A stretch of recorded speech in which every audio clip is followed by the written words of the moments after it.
আমরা প্রত্যাশা করি। এবং সেটা হবে এই জন্য যে বাংলাদেশের মানুষকে বাঁচাবার প্রশ্নে তার কোনো রকমের ছাড় নেই। নিরলস পরিশ্রম করছেন এবং নিরলস কাজ করেছেন। যে আমি প্রত্যাশা করি আজকে যে ইনফরমেশন মিস্টার গাওরি আমাদের সামনে উপস্থিত করেছেন সেটা আমাদের বিরাট কাজে লাগবে। তার এক্সপার্টাইজ, তার আইডিয়াস আমাদের কাজে লাগবে। এবং সিপিডি যে আয়োজন করেছে তার জন্য সিপিডিকে ধন্যবাদ জানাই, মিস্টার গাওরিকে বিশেষভাবে ধন্যবাদ জানাই যে তিনি এখানে এসে তিনি প্রেজেন্টেশন দিয়েছেন এবং আমাদের এই কথা বলার চেষ্টা করেছেন, শেয়ার করার চেষ্টা করেছেন। পৃথিবীতে মানুষ এইভাবে একজন আরেকজনের মানে পার্টনার্স আর প্রোগ্রেস একটা অ্যাডভার্টাইজমেন্ট দেখেছিলাম, this is very important and he has come with all the informations at the exciting information at the same time the process how they have done ইট।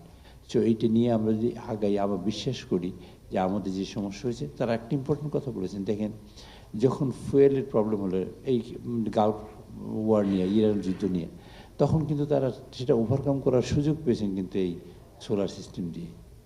এটা কিন্তু ভেরি ইম্পর্টেন্ট পয়েন্ট। এই যে আমরা কিন্তু suffer করেছি, কিন্তু ওনারা সাফার করেন নাই। এই যে এই সাফারিংসের হাত থেকে বাঁচার জন্য আমরা চেষ্টা চালাবো আমাদের ইন্ডাস্ট্রিতে। এবং আমাদের মডার্ন যুগে বিদ্যুৎ ছাড়া কিছুই চলে না। মডার্ন যুগে যদি মানুষ স্বপ্ন দেখতে চায়, তাই বিদ্যুতের স্বপ্ন আগে দেখতে হয়। কাজে সেই বিদ্যুতের স্বপ্ন দেখাবার যে রাস্তা, গভর্নমেন্টের লিমিটেড রিসোর্সেস আমাদের জানেন, তো সেই লিমিটেড রিসোর্সের মধ্যে এখানে গভর্নমেন্ট টপমোস্ট প্রায়োরিটি দিচ্ছে। কাজে আপনারা যদি যে কেউ আগে আসেন, ইনশাআল্লাহ you will get the opportunity will be provided by the government.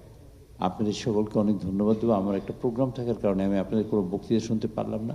আমার খুব ইচ্ছে ছিল আপনাদের বক্তৃতা শোনার, এটা কাজে লাগবে আমি মনে করি। আপনাদের সকলের এক্সপার্ট ওপিনিয়ন আমি না শোনার জন্য আমি খুব দুঃখ প্রকাশ করছি, চলে যাওয়ার জন্য দুঃখ প্রকাশ করছি। আমি যেতে চাই না। সাধারণত কোনো অনুষ্ঠানে গেলে আমি আগাগোড়া থাকার চেষ্টা করি, কিন্তু আজকে একবার খুবই আমি ক্ষমা চাচ্ছি আপনাদের সকলের কাছে, আমি চলে যাব। সেজন্য আপনারা সবাই এই জ্ঞান আপনারা নেবেন এবং সেই জ্ঞান বিতরণ করার চেষ্টা করবেন।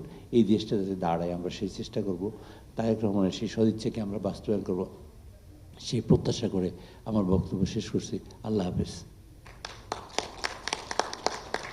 A special thanks to Mr. Gauri. He has come with these pragmatic ideas and information and with the knowledge. And the papers is self-explanatory. I think that if somebody goes with the papers, then he can get the ideas about it and he can go ahead with the program. Thank you so much, Mr. Gauri, for coming to Bangladesh and visiting Bangladesh.